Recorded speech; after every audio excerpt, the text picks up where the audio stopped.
हाँ बच्चों, अभी देखिए लास्ट लेक्चर में हमने अभी देखा था फ्रैक्शनल पार्ट फंक्शन को हमने वहाँ पे फिनिश किया। चलिए अब देखते हैं हम लोग सिग्नम फंक्शन क्या होता है भाई। ठीक है, तो सिग्नम फंक्शन देखते हैं। बहुत इंपॉर्टेंट टॉपिक है, ये भी छोटा सा ही टॉपिक है बट बहुत ही इंपॉर्टेंट है। ठीक है बच्चों, तो चलिए देखते हैं सिग्नम फंक्शन एक्चुअली क्या होता है। तो सबसे पहले हेडिंग लगाते हैं भाई सिग्नम फंक्शन। ठीक है, अब चलिए देखते हैं क्या होता है सिग्नम फंक्शन।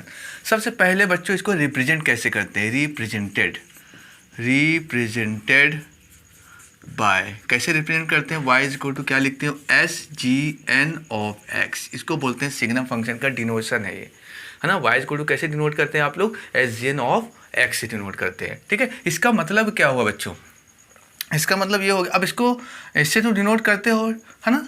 पहला नंबर डिफाइन कैसे होगा ये, y is equal to S G N of X. इसको डिफाइन कैसे करते हैं, इसको लिखते हैं मॉड एक्स अपॉन एक्स। होगा कब, जब x जीरो नहीं होगा, x not equal to zero, और जीरो होगा जब x क्या हो, इज इक्वल टू जीरो हो। बात समझ में आ रही बच्चों, ये डेफिनेशंस हो गए इसके। सिग्नम फंक्शन को लिख सकते हैं मॉड एक्स अपॉन एक्स, कुछ किताबों में इसको लिख सकते हैं x अपॉन मॉड एक्स बताया जाता है ना। कुछ जगहों पर हम इसको क्या देखते हैं, mod x upon x, x upon mod x, ये भी लिखा जा सकता है क्योंकि वैल्यूज़ तो वही देगा, चाहे इसकी बात कर लें चाहे इसकी बात कर लें, वैल्यूज़ तो वही आने वाली है, चाहे मॉड एक्स ऊपर हो चाहे नीचे हो, है ना। दिखा देते हैं, कोई फ़र्क पड़ता नहीं है। बताओ X not equal to zero, इस बात की मीनिंग क्या है। अगर मैं आपसे बोलूँ एक्स जीरो नहीं है, जीरो के इक्वल टू नहीं हो सकता है, अगर मैं ये बोलूँ आपसे, तो इस बात की मीनिंग क्या है, इस बात का मतलब क्या है। तो इस बात का मतलब तो यही है ना बच्चों कि x जीरो नहीं है तो मतलब या तो x जीरो से ज़्यादा होगा या x जीरो से कम होगा, यही तो मतलब निकल के आएगा। तो यहाँ पर x जीरो नहीं है, इस बात का दो मतलब है, एक ये या तो x जीरो से बड़ा होगा या तो x क्या होगा, जीरो से छोटा होगा। इसका मतलब ये होता है, मतलब x not equal to zero में दो बातें छिपी हैं, x जीरो से बड़ा होगा या x जीरो छोटा होगा। इस बात का मतलब तो यही है ना। अगर मैं आपसे कोई x टू नहीं है, अगर टू नहीं है तो या तो टू से ज़्यादा होगा या तो टू से कम होगा, इसका मतलब फिर, है ना। तो टू नहीं है तो इसका मतलब तो यही हुआ ना। उसी तरीके से यहाँ पे x जीरो नहीं है तो या तो x जीरो से बड़ा होगा या x जीरो से छोटा होगा बच्चों। ठीक है, बात समझ में आ रही। तो हमारे पास क्या होगा, अब डेफिनेशन क्या बन गई इसकी, इसके थ्रू अब हम आगे कैसे पा गए। देखिए अब डेफिनेशन क्या आ जाएगी, मॉड एक्स अपॉन, है ना। अब क्या डेफिनेशन मिलने है रही, अब डिफाइन कर दिया, अगर x की वैल्यू जीरो से बड़ी हो, दूसरा केस x जीरो से छोटा हो, तीसरा वाला तो है ही x is equal to zero. अब बताओ x की वैल्यू जीरो से बड़ी हो, जीरो से बड़ी रखो, x की वैल्यू अगर जीरो से बड़ी रखोगे तो क्या आएगी, सिग्नम फंक्शन की वैल्यू 1 आ जाएगी। अगर x की वैल्यू जीरो से छोटी हो मतलब नेगेटिव हो, x जीरो से बड़ा हो मतलब ये क्या है, ये पॉजिटिव है, x जीरो से छोटा यानी नेगेटिव है, और x जीरो तो है ही यहाँ पे, है ना। तो x जीरो से बड़ा अगर रखोगे सिग्नम फंक्शन के अंदर तो वैल्यू क्या आ जाएगी, 1 आ जाएगी। जीरो से छोटा रखोगे तो वैल्यू क्या आएगी, -1 आएगी। जीरो रखोगे तो वैल्यू क्या आ जाएगी, 0 आ जाएगी। तो अब इससे मिलकर के ये डेफिनेशन बन गई। तो लेकिन हमको यही बताया जाता है पहले, लेकिन ये नहीं, ये मेन डेफिनेशन है। मेन डेफिनेशन ये है बच्चों, ये नहीं है। तो सिग्नम फंक्शन डेफिनेशन क्या है, मॉड एक्स अपॉन एक्स, या फिर बोलो X upon mod X. X not equal to zero यहाँ पे, है ना, X not equal to zero मतलब एक्स जीरो नहीं है तो ये फंक्शन है, अगर एक्स जीरो है तो ये आ जाएगा। अब एक्स जीरो नहीं है, इस बात का दो मीनिंग है, एक्स या तो जीरो से बड़ा होगा या एक्स जीरो से छोटा होगा, अगर जीरो नहीं है तो, है ना, है ना। तो हमने क्या कि 1 2 3 इन 3 केस में एक बना दिया।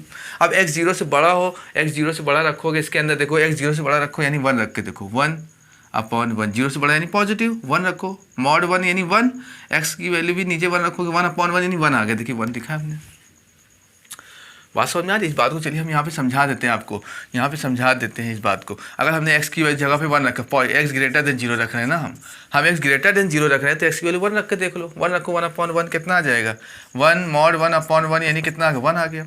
अगर हमने x की वैल्यू 2 रख दी तो भी देखो मॉड 2 अपॉन 2 आ गया यानी क्या होगा, 2/2 यानी कितना आ गया, 1 आ गया।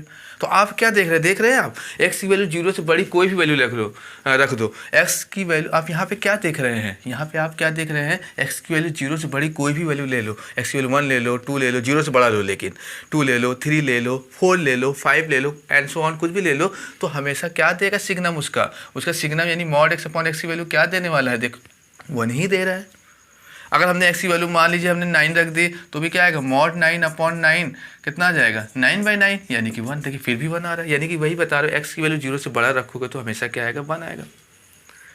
बात समझ में आ रही। अब हमने क्या किया, एक्स वैल्यू 0 से कम ले लिए, एक्स वैल्यू 0 से कम ले लिए, लेस देन 0 ले लिया। अब लेस देन 0 में कहानी क्या बनने वाली, देखो बच्चों, एक्स वैल्यू हमने ले लिया -2, -2 रखो, कितना होगा, मॉड -2 आ जाएगा। मॉड का मॉडुलस है, मॉडुलस तो हमेशा पॉजिटिव बनाता है, तो मॉड 2 से मॉड के अंदर जो रखा -2 है, बाहर पॉजिटिव आ जाएगा 2, और नीचे वाला जो -2 वो तो रहेगा, कट के कितना आ गया, -1 आ गया। देखो आ रहा है कि नहीं -1। तो इसका मतलब बच्चों यही है कि अगर आप नेगेटिव वैल्यू रखते हो, 0 से कम वैल्यू रखते हो, तो हमेशा क्या आएगा, -1। इसलिए देखो हमने लिखा है एक्स की वैल्यू अगर आप 0 से कम रखिए तो हमेशा क्या आएगा, -1 आएगा। अब 0 रख दोगे तो हमेशा क्या आएगा, 0 के लिए बताने की जरूरत है नहीं, 0 है तो 0 ही आएगा, है ना। तो 0 रखने पर 0 ही आएगा, तो हमको यही बताना था। इधर भी दिखा दो, और एग्जाम्पल हम दिखा दे रहे हैं। हम मान लेते हैं -4 हो गया, हमने रख दिया। अब -4 रखोगे, -4 है तो बताइए मॉड x अपॉन x की वैल्यू कितनी आ जाएगी, इस फॉर्मूले में रखो, सिग्नम फंक्शन के फॉर्मूला है, क्या आ जाएगा, -4 अपॉन -4। अब मॉड का -4 +4 बन जाता है, अब नीचे वाला जो -4 रहेगा कटेगा, कितना आएगा, -1 आ गया। देखिए नेगेटिव वैल्यू रख रहे हो तो माइनस में आ रहा है, और 0 रखोगे तो 0 आएगा। बात समझ में आ रही बच्चों। तो आपने यहाँ पे क्या देखा, तो सिग्नम फंक्शन जो है वो इस तरीके से डिफाइन है 2 केसेस में, पर इस वाले केस में 2 बातें और छिपी हुई हैं। यहाँ पे बोल रहा था x नॉट इक्वल टू 0, इसका मतलब x या तो 0 से बड़ा होगा या तो 0 से छोटा होगा, है ना। तो इसको आप लोग बच्चों नोट कर लीजिए। तो मैं इसका ग्राफ सिखाता हूँ, फिर डोमेन रेंज इसका क्या होता है, इस फंक्शन का डोमेन और रेंज क्या होता है, फिर इसके बारे में डिस्कस करते हैं, ठीक है। तो इसको आप लोग नोट कर लीजिए। हाँ बच्चों, आप देखते हैं ग्राफ कैसे बनता है सिग्नम फंक्शन का। आइए देखते हैं ग्राफ के बारे में। पहले फिर से एक बार डिफाइन कर दूँ, क्या हमने लिखा था, y बराबर SGN ऑफ x को हमने डिफाइन कैसे किया था बच्चों, ऑफ x डिफाइन कैसे किया था हमने, -1 कब देगा जब +1 कब देगा जब x की वैल्यू 0 से बड़ी हो, -1 कब देगा जब x की वैल्यू लेस देन 0 हो, है ना, और 0 कब देगा जब x की वैल्यू क्या हो, 0 हो, है ना भाई। इसी बेसिस पर हम लोग ग्राफ बनाएंगे बच्चों, इसी बेसिस पर हम लोग ग्राफ बनाएंगे। आइए देखते हैं कैसे ग्राफ बनाते हैं, आइए देखते हैं। देखिए यहाँ पे ये हमारे पास क्या है, ये x एक्सिस है, ये आपका y एक्सिस है ना। अब एक बात बताओ हमको बच्चों, आप लोग यहाँ पे क्या कह रहा है, x0 कहाँ पर होता है, x अगर मैं आपसे पूछूं बच्चों कि x0 कहाँ पर होता है, ये x0 का क्या मतलब है, तो आप यही बताओगे ना, x0 कहाँ पे होगा, y एक्सिस पर, यानी x0 का मतलब y एक्सिस पर, y0 मतलब x एक्सिस पर। बात समझ में आ रहे हो आप लोग। तो यहाँ पे बताओ x0 ये क्या है, ये x = 0 ही वाली लाइन है। यहाँ पे देखो x यहाँ शुरू होता है, यहाँ पे x बढ़ रहा होता है, यहाँ पे x घट रहा होता है, तो ये 0 ही होगा ना। 0 से ही तो कोई भी चीज़ घट रही होती है, 0 से ही कोई चीज़ बढ़ रही होती है, मतलब ये क्या है, x = 0 वाली है। वह है y एक्सिस पर, x = 0 इक्वेशन है ना इस y एक्सिस का। इस y एक्सिस का इक्वेशन क्या है, x = 0। तो चलिए देखते हैं। हाँ अब देखो यहाँ पे जरा समझो इस बात को। हाँ अब देखो x = 0 पर ये 0 मतलब ये y की वैल्यू है, y की 3 वैल्यू है, 1 -1 0। तो x = 0 पर y क्या है, 0। x = 0 कहाँ पे होगा, x = 0 की लाइन ये है, y0 मतलब यहाँ पे y0 होगा। क्यों, क्योंकि इसके बाद नीचे y नेगेटिव होता है, यहाँ y पॉजिटिव होता है, मतलब 0 y यहीं पर होगा, है ना। बात समझ में आ रही है। तो ये होगा, डार्क कर दिया हमने। अच्छा इसके बाद x की वैल्यू 0 से कम, x की वैल्यू 0 से ज़्यादा। 0 से कम किधर होगा, ये होगा ना, x = ये लेस देन 0 होगा ना, इधर होगा। ग्रेटर देन 0, x की वैल्यू 0 से ज़्यादा मतलब 0 ये होगा, ये 0 वाली लाइन है।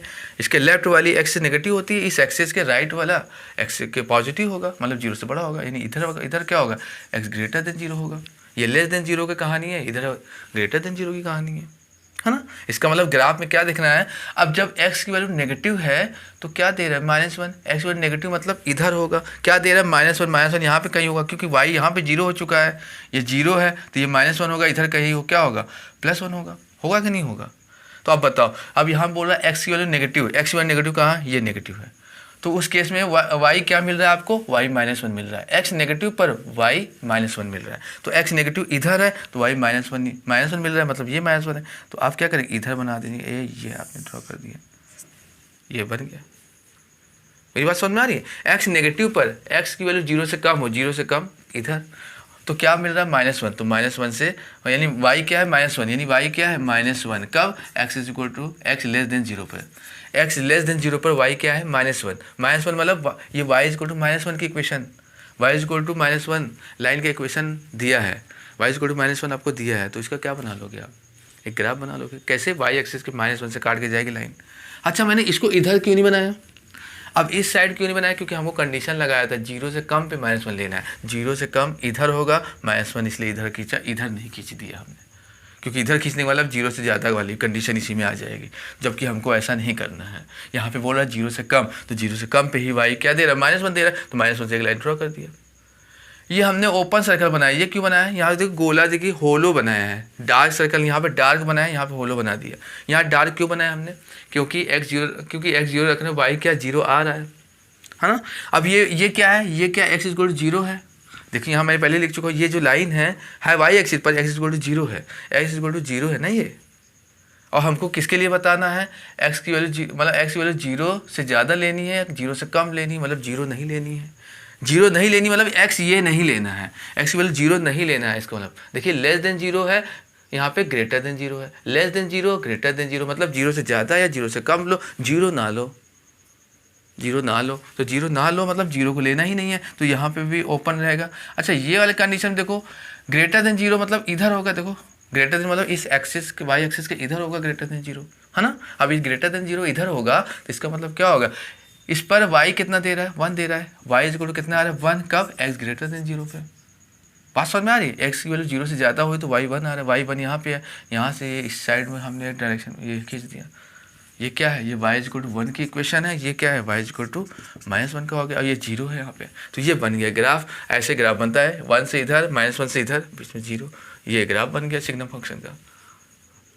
बात समझ में आ रही बच्चों, ये बात आपको बहुत समझना होगा। तो बताइए यहाँ पे डोमेन क्या ले रहा है। अच्छा यहाँ पे ये ओपन सर्कल क्यों बनाया है, होलो सर्कल बनाने का क्या सेंस है, ये बात समझ में आई। क्योंकि x 0 है, 0 नहीं ले रहे, <0 कंडीशन लगाया ना, ये किसके लिए है, x <0 है, इसके लिए बना है ये, मतलब पॉजिटिव है, y एक्सिस के पॉजिटिव डायरेक्शन में, x <0 के लिए बना रहे हो। पर यहाँ पे बोल रहा है x <0 इक्वल टू नहीं लगा है, देखो यहाँ पे इक्वल टू लगा होता तो हम समझते हैं कि 0 भी लेना है, पर 0 से ज़्यादा लेना है। 0 से ज़्यादा लेना मतलब 0 पर ओपन बना के दिखाएंगे, क्योंकि ये क्या है, ये x = 0 है, और ये यहाँ पे पॉजिटिव y है ना ये, तो पर ये लाइन x = 0 की है, बात समझ में आ रही है। इसलिए इस पर 0 कभी नहीं लेंगे, केवल यहाँ पे 0 लेंगे। क्यों, क्योंकि 0 रखने पर 0 y भी आ रहा है, तो 0 रखने पर y भी 0 आया, तो मतलब यहाँ पे डार्क बना दिया। अब इसके बाद 0 नहीं आएगा, देखो <0 लेना है, अब 0 के इक्वल टू नहीं लेना है, अब <0 लेना है मतलब इधर लेना है, तो 0 नहीं लेना है, 0 से कम लेना है, क्योंकि इक्वल टू का साइन नहीं है। <0 बोल रहा है, यहाँ भी इक्वल टू का साइन नहीं, मतलब 0 से ज़्यादा लेना है, लेकिन 0 से ही खींचेंगे, तो 0 पर ओपन लगा खींचेंगे, मतलब 0 को नहीं ले रहा है। 0 से ज़्यादा का मतलब क्या है, 0 शामिल नहीं करना, तो ओपन लगाएंगे यहाँ पे दोनों जगह, ना तो माइनस, है ना। बात समझ पा रहे बच्चों आप लोग यहाँ पे। तो ये ग्राफ बन गया। बताइए, तो यहाँ बताइए डोमेन क्या मिल गया हमको, इसका डोमेन क्या आ गया बच्चों, इसका डोमेन क्या बन गया, हमको यहाँ देखना है। तो डोमेन का मतलब x की कौन सी वैल्यू ले, सारी वैल्यू तो ले रहा है, देखिए यहाँ से यहाँ तक भी ले रहा है, फिर यहाँ से यहाँ भी ले रहा है, पूरी x की पूरी वैल्यू ले रहा है। मतलब डोमेन जो इसका होगा क्या होगा, रियल नंबर होगा, रियल नंबर, है ना। अच्छा रेंज क्या होगा इसका भाई, रेंज सबसे इंपॉर्टेंट होगा यहाँ पे। रेंज क्या होगा, ये तो रेंज है, रेंज ये क्या हो गया, रियल नंबर। ये रेंज कितना होगा बच्चों, यहाँ पे रेंज की बात करते हैं। तो रेंज क्या है, y कितना ले रहा है, y देखिए क्या मिल रहा है, 0 दे रहा है, -1 दे रहा है, 1 दे रहा है, यानी कि जो हमारा रेंज होगा वो क्या होगा, -1, (0, 1 होगा। यानी कि -1 से 1 नहीं लिखेंगे, -1 से लेके 1 तक बीच में कई सारी वैल्यूज आएंगी, सब थोड़ी दे रहा है ये देखो क्या दे रहा है हमको, ये केवल क्या बोला, 0 से बड़ा कोई भी नंबर रखोगे तो हमेशा 1 आएगा। इससे पहले थोड़ी देर पहले मैंने बताया है, 0 से बड़ा कोई भी वैल्यू रखोगे 1 आएगा, 0 से छोटा कोई भी 0 से छोटा वैल्यू ले लो, -1 ही देगा, और 0 रखने पर 0 देगा। तो आप देख क्या रहे हैं, पूरा x कुछ भी रखने पर केवल यही 3 वैल्यू तो दे रहा है, इसलिए इसको कर्ली ब्रैकेट में हमने लिखा है। कर्ली ब्रैकेट में यहाँ पे इसको इस वाले ब्रैकेट में ऐसे लिख दूँ मैं, ऐसे लिखने का क्या मतलब हुआ, ऐसे लिखने का मतलब ये है कि -1 से 1 के बीच में, और -1 और 1 को भी लेना है, उसके बीच की वैल्यू भी लेनी है, -1 और 1 के बीच की भी, और उन दोनों को भी लेना है। अच्छा ये ब्रैकेट का मतलब क्या है, इसका मतलब ये है कि -1 और 1 के बीच की सिर्फ वैल्यू लेनी है। इस ब्रैकेट के लगाने का क्या मतलब है, इस ब्रैकेट लगाने का मतलब है केवल -1 और केवल 1 या केवल 0, इन 3 वैल्यू को केवल लेना है ना। यहाँ पे देखो, यहाँ रेंज इसका क्या, केवल 3 एलिमेंट होंगे रेंज में, केवल -1 होगा, केवल 0 होगा, केवल 1 होगा, यही 3 वैल्यू होंगे सिर्फ। इनके बीच की जो और भी, इनके बीच की जो वैल्यू और आ रही है ये नहीं लेना, इनके बीच की वैल्यू और आ रही है उसको नहीं लेना है, क्योंकि वो दे ही नहीं रहा सिग्नम फंक्शन, 3 ही वैल्यू दे रहा है कुल मिला जुला कर, इसलिए इसका रेंज 3 वैल्यू हो गई। क्या हो गई, -1, 0, 1 हो गई बच्चों ये, ठीक है भाई, इसको उतार लीजिए।